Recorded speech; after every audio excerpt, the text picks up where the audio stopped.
Start करते हैं हम हार्ट फेलियर के साथ। So what is heart failure? Heart failure का मतलब ये नहीं है कि हार्ट ने ना टोटली काम करना ही छोड़ दिया है। इसका मतलब ये है कि हार्ट बहुत ज़्यादा वीक हो गया है या ये बहुत ज़्यादा स्टिफ हो गया है। कोई भी रीज़न जिसकी वजह से जो हार्ट है ना वो तमाम बॉडी को ब्लड सप्लाई नहीं कर पा रहा। जो डिफरेंट ऑर्गन्स है ना उस तक ब्लड कम पहुंच रहा है। तो इस केस में हम कहते हैं कि हार्ट फेलियर हो गया। तो हमने बिल्कुल स्टार्ट से स्टार्ट करना है। अभी हुआ नहीं है एक बंदे को हार्ट फेलियर। हम बिल्कुल स्टार्ट से स्टार्ट करेंगे कि ये होता किस तरह है और हार्ट में ऐसा क्या होता है कि हार्ट फेलियर तक पहुंचता है। ठीक है, क्योंकि हार्ट फेलियर एक बहुत ख़तरनाक कंडीशन है। ठीक है, तो हम स्टार्ट करते हैं हार्ट फेलियर के रीज़न से।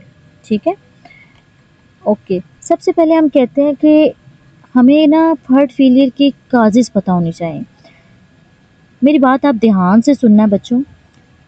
हार्ट का नॉर्मल काम क्या होता है? ब्लड पंप करना डिफरेंट ऑर्गन्स में। हमारे पास सपोज बिल्कुल एक नॉर्मल बंदा है और उसका हार्ट बहुत अच्छे से वर्क कर रहा है। बिल्कुल हम स्टार्ट पे जा रहे हैं हार्ट फेलियर के। अभी वो बंदा बिल्कुल ठीक है, उसको कुछ भी नहीं हुआ। ओके, तो अभी वो बंदा बिल्कुल नॉर्मल था, बट किसी रीज़न की वजह से ना अभी हार्ट फेलियर नहीं हुआ, बिल्कुल स्टार्ट है। किसी रीज़न की वजह से, जैसे हाइपरटेंशन था उस बंदे को, या उसको कोई इस्केमिक हार्ट डिजीज़ हो गया, या मायोकार्डियल इन्फेक्शन हो गया, या कोई और रीज़न्स जो आपको यहाँ नज़र आ रहे हैं ना, ये उस हार्ट को हो गए हैं। ठीक है, हमारे पास उस बंदे का जो हार्ट था ना वो इनमें से किसी एक कंडीशन से गुजर गया।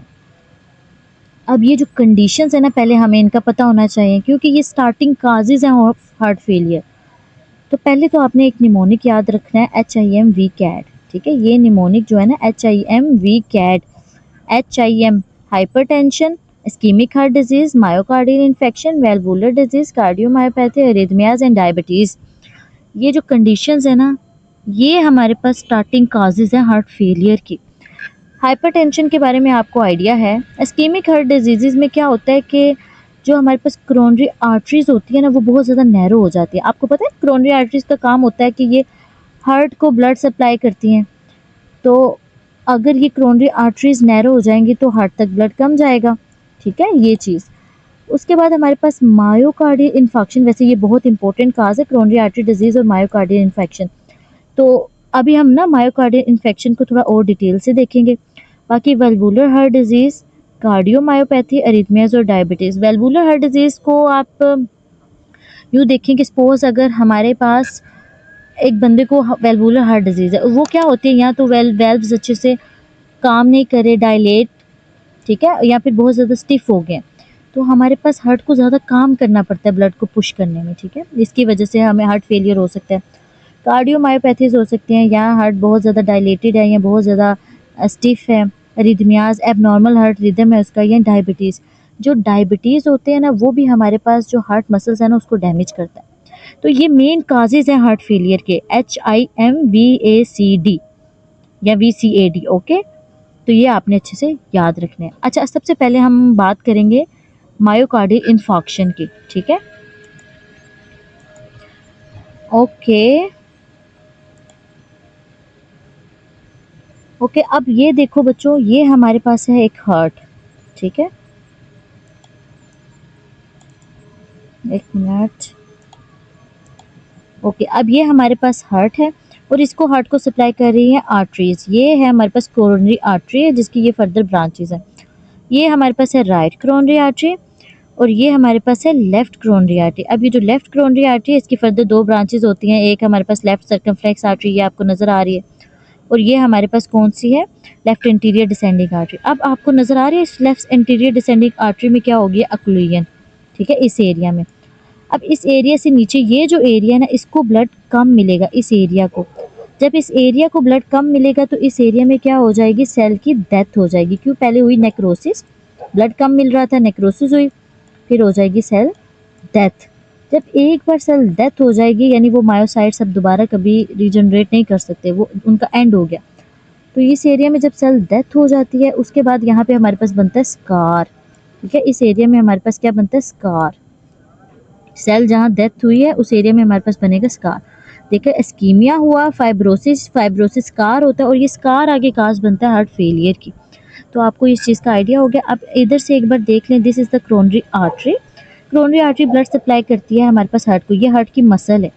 तो ये जो हार्ट की ये जो साइड है ना, ये अंदर वाली, ये हमारे पास हार्ट का ल्यूमन है और ये इसकी सब एंडोथेलियल साइड है, ये वाली। क्योंकि ये जो आर्टरी है ये आपको नज़र आ रही है इस साइड पे, तो पहले ही इस एरिया को जो है वो ब्लड कम मिल रहा था। अब ये आर्टरी होगी अक्लूडेड, इसकी वजह से इस एरिया को और ब्लड कम मिलेगा, इसी वजह से इस एरिया की नेक्रोसिस पहले होती है। उसके बाद ये नेक्रोसिस पूरे एरिया में फैल जाती है और तमाम के तमाम मसल की क्या हो जाती है, डेथ। तो ये हमारे पास क्या है, मायोकार्डियल इन्फार्क्शन। सेल डेथ के बाद हमारे पास बनता है सिकार, फाइब्रोसिस, ठीक है। अब ये जो फाइब्रोसिस है ना, इस बात को आपने बहुत ज़्यादा जहन में रखना है। पता है क्यों? क्योंकि जो स्कार टिश्यू होते हैं ना, स्कार सेल्स या टिश्यू जैसे भी आप इसे कह लें, ये ना डायलेट अच्छे से करते हैं और ना अच्छे से कंट्रैक्ट करेंगे। यानी इसने हार्ट को डैमेज किया, ना हार्ट अच्छे से डायलेट हो पाएगा, ना अच्छे से कंट्रैक्ट हो पाएगा, और इस तरह ये आगे ब्लड ऑर्गन्स तक नहीं पहुंचा पाएगा, ठीक है। आपने ये चीज़ याद रखनी है। तो मुझे लगता है आपको इसका समझ आ गया होगा। और जो रिस्क फैक्टर होते हैं हमारे पास हार्ट फेलियर के, उसमें स्मोकिंग आ जाती है, ओबेसिटी आ जाती है, alcoholism, drug abuse, old age, apnoea, obstructive sleep. ये जो रिस्क फैक्टर होते हैं ना, जिन पे आप अमल करके अपने आप को हार्ट फेलियर से बचा सकते हैं, स्मोकिंग, ओबेसिटी, अल्कोहलिज्म, ये भी बहुत इंपॉर्टेंट है, ठीक है। तो इस चीज़ को भी आपने जहन में रखना है। नेक्स्ट हम आ जाते हैं, ओके, अभी हम कहाँ पहुँचे, एक नॉर्मल बंदा था, उसको क्या हुआ, इन्फाक्शन। सपोज हम उस बंदे को लेके जा रहे हैं कि उसको इन्फाक्शन हो गया, ठीक है। नॉर्मल बंदा था, उसका हार्ट का कोई इशू नहीं था, लेकिन अचानक से उसको मायोकार्डियल इन्फाक्शन हुआ। वो कैसे हुआ, उसकी कोरोनरी आर्टरी अक्लूजन होगी, ठीक है। कोरोनरी आर्टरी अक्लूजन होगी, different parts of the heart को कम ब्लड पहुंचा, जिसकी वजह से उन एरियाज में सेल की डेथ हुई और वहाँ पे क्या बन गया, स्कार। अब ये से यहाँ तक हम पहुँच गए, ठीक है। और अभी हमें पता है कि जो स्कार है, वो टिश्यू है, वो अच्छे से ब्लड को पंप नहीं करता। तो अभी इसके बाद क्या होगा, ये हमारे पास आ जाएगा ये कंपनसेटरी मैकेनिज्म। तो ये हमारा बॉडी का रिस्पॉन्स है ताकि वो हार्ट अच्छे से काम करे। अभी हम हार्ट फेलियर तक पहुंचे नहीं हैं, एक नॉर्मल बंदे से मायोकार्डियल इन्फाक्शन तक पहुंचे। अब इस कंपनसेटरी मैकेनिज्म में हमारे पास पहले आता है Frank stalling mechanism, sympathetic nervous system, renin angiotensin, aldosterone system, आर्टियल नाइट्रोयूरेटिक peptide. Okay, सबसे पहले आपको पता होना चाहिए फ्रैंक स्टॉलिंग मैकेनिज्म में क्या होता है। इसका ये सीन है कि जब हमारे पास हार्ट जो है ना, उसमें ब्लड ज़्यादा आएगा, यानी हार्ट अच्छे से स्ट्रेच करेगा, तो वो इतने ही अच्छे से कंट्रैक्ट करेगा। ये इसका सिंपल मतलब है। यानी कि अगर हार्ट में ब्लड ज़्यादा आएगा और हार्ट ज़्यादा स्ट्रेच करेगा, तो जब हार्ट ने दोबारा कंट्रैक्ट करना है उस ब्लड को आगे पंप करने के लिए, तो वो भी ये ज़्यादा करेगा, ठीक है, ये चीज़। अब हमारे पास दूसरा आता है सिंपैथेटिक नर्वस सिस्टम। अब उस बंदे को मायोकार्डियल इन्फाक्शन हुआ था, जिसकी वजह से वो आगे अच्छे से ब्लड पंप नहीं कर पा रहा था, तो डिफरेंट ऑर्गन्स तक ब्लड अच्छे से नहीं पहुंचा। जब वो ब्रेन तक ब्लड कम जाता है ना, तो ब्रेन एक्टिवेट करता है इस सिस्टम को, ठीक है। सिंपैथेटिक सिस्टम आपको पता है आगे हमारे पास और हमारी बॉडी में रिलीज होगा एड्रेनालिन। ये जो एड्रेनालिन होता है, ये हार्ट को ज़्यादा से ज़्यादा क्या कराता है, कंट्रैक्ट, यानी हार्ट रेट को फास्ट करता है, ठीक है। आगे आप रेनिन एंजियोटेंसिन एल्डोस्टेरोन सिस्टम, जब किडनीज तक ब्लड कम जाएगा तो किडनीज एक्टिवेट कराती हैं इस रास सिस्टम को, ठीक है। इसमें जो मेन चीज़ है एंजियोटेंसिन, ये ज़्यादा से ज़्यादा कंस्ट्रिक्शन करता है वेजल्स की, और ज़्यादा से ज़्यादा ब्लड जो है वो बॉडी में इंक्रीज़ करता है ब्लड लेवल को, और इसके साथ साथ ये एक्टिवेट करता है एल्डोस्टेरोन को, जो ज़्यादा से ज़्यादा सोडियम को और वाटर, इन दोनों की रिटेंशन कराती है, ठीक है, सोडियम और वाटर की। ये इंपॉर्टेंट सिस्टम है रास। और आखिर में हमारे पास क्या आ गया, एट्रियल नाइयूरेटिक पेप्टाइड। इसका क्या सीन है कि जब एट्रियम है ना, अभी आप ये देख रहे हैं, मेरी बात सुने, सिंपैथेटिक नर्वस सिस्टम और रास, ये सब चीज़ें क्या कर रहे हैं, ये हमारे पास ब्लड लेवल को ज़्यादा कर रहे हैं, यानी हार्ट तक ब्लड ज़्यादा जाएगा। जब हार्ट तक ब्लड ज़्यादा जाएगा तो हार्ट ज़्यादा स्ट्रेच होगा और ये अच्छे से कंट्रैक्ट करेगा। जब हार्ट अच्छे से कंट्रैक्ट करेगा तो पूरी बॉडी में ब्लड जाएगा, ठीक है, ज़्यादा ऑर्गन्स तक ब्लड पहुंचेगा। और ये जो लास्ट अभी मैं आपको बता रही थी एट्रियल नाइयूरेटिक पेप्टाइड का क्या सीन है, नाइट्रोयूरेटिक पेप्टाइड के एट्रियम जो है ना, जब उसमें ब्लड ज़्यादा जाता है, एट्रियम स्ट्रेच करता है, तो उस नतीजे में जब ये रिलीज़ होता है तो ये हमारे पास इसके लेवल को कम करता है, ठीक है। ये इनके ऑपोजिट काम करेगा, लेकिन रास और सिंपैथेटिक नर्वस सिस्टम का इफेक्ट एट्रियल नाइट्रोरेटिक पेप्टाइड से बहुत ज़्यादा है, ठीक है। ये चीज़ आपने अपने जहन में रखनी है। अच्छा, ये सब हो गया, कंपनसेटरी मैकेनिज्म लगातार एक्ट करता जाएगा। अब उसके बाद क्या होगा? अब वक्त के साथ साथ हमारी हार्ट मसल हो जाती है थिक। ये आपको नज़र आ रही है? ये हार्ट मसल क्या हो गया? थिक। अब थिक हुई है, जाहिर सी बात है, क्योंकि उन्हें बहुत ज़्यादा ब्लड को पंप करना पड़ रहा है आगे। तो ये जो हार्ट मसल हमारे पास थिक हो गई हैं, अब इन्हें ऑक्सीजन ज़्यादा चाहिए। इनकी ऑक्सीजन डिमांड, क्योंकि मसल जितनी ज़्यादा हो उसकी ऑक्सीजन डिमांड ज़्यादा होगी।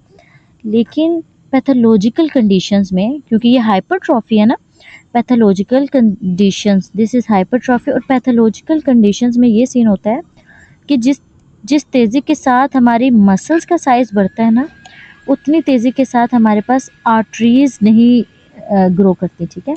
तो इसका मतलब कि आर्टरीज़ का लेवल नहीं बढ़ा, सिर्फ मसल्स का साइज़ ज़्यादा हुआ। तो ब्लड जो था ना, वो कम ही पहुंचेगा। जब ब्लड इन मसल्स तक कम जाएगा तो ये क्या हो जाएंगी? स्टिफ, ठीक है। और ये अच्छे से रिलैक्स भी नहीं होंगी। तो ये चीज़ें, क्योंकि अब ये जो आर्टरीज है ना, उनमें कोई इजाफा नहीं हुआ, सिर्फ मसल में इजाफा हुआ है। और वो जो मसल में इजाफा हुआ है ना, उसको अच्छे से ब्लड भी नहीं मिल रहा, जिसकी वजह से हमारे पास ये वेंट्रिकल्स ये सब क्या हो जाएंगे? स्टिफ हो जाएंगे, और ये अच्छे से रिलैक्स नहीं करेंगे, ठीक है। तो ये हमारे पास आगे काज बनती है हार्ट फेलियर की, ठीक है। क्योंकि अब ये जो वेंट्रिकल है ना, इनका साइज चेंज होगा, शेप चेंज होगी, मसल चेंज होंगे, कुछ थिक होंगी, कुछ डायलेट, ये सब कुछ, ठीक है। आपको ये नज़र आ रहा है, ये डायलेट हो गई हैं, ये बहुत ज़्यादा वेंट्रिकल स्टिफ हो गई हैं, और इन मसल्स तक ब्लड नहीं पहुंचा, क्योंकि कोरोनरी आर्टरीज में इजाफा नहीं हुआ, मतलब आर्टरीज में इजाफा नहीं हुआ। तो ये सब रीज़न क्या है हार्ट फेलियर के? एट द एंड हमारे पास हार्ट क्या हो जाएगा? फेल हो जाएगा। तो आपको इतनी आइडिया हो गया।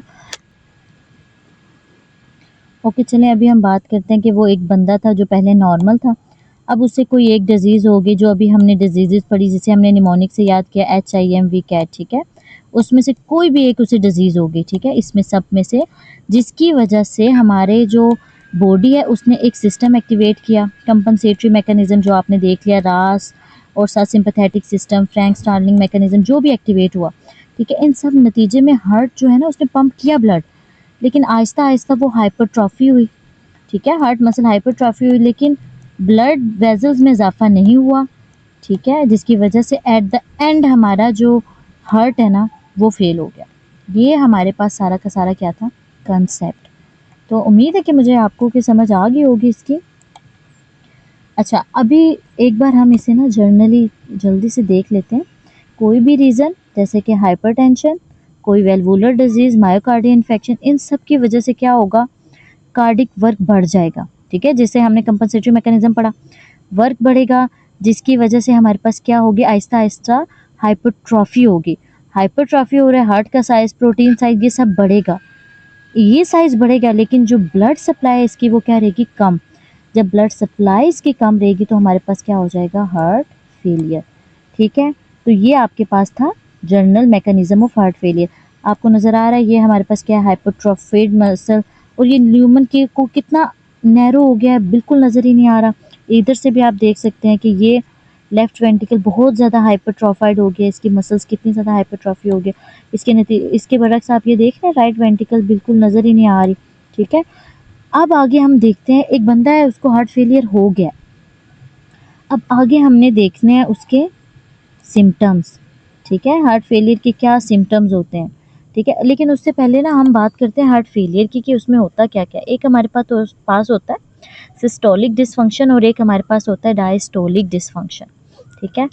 अब इसमें क्या होता है, एक मिनट बच्चों मैं आपको बताती हूँ। अच्छा, आपको ये नज़र आ रहा है इस एरिया में, एक मिनट, सिर्फ एक minute, let me clean it।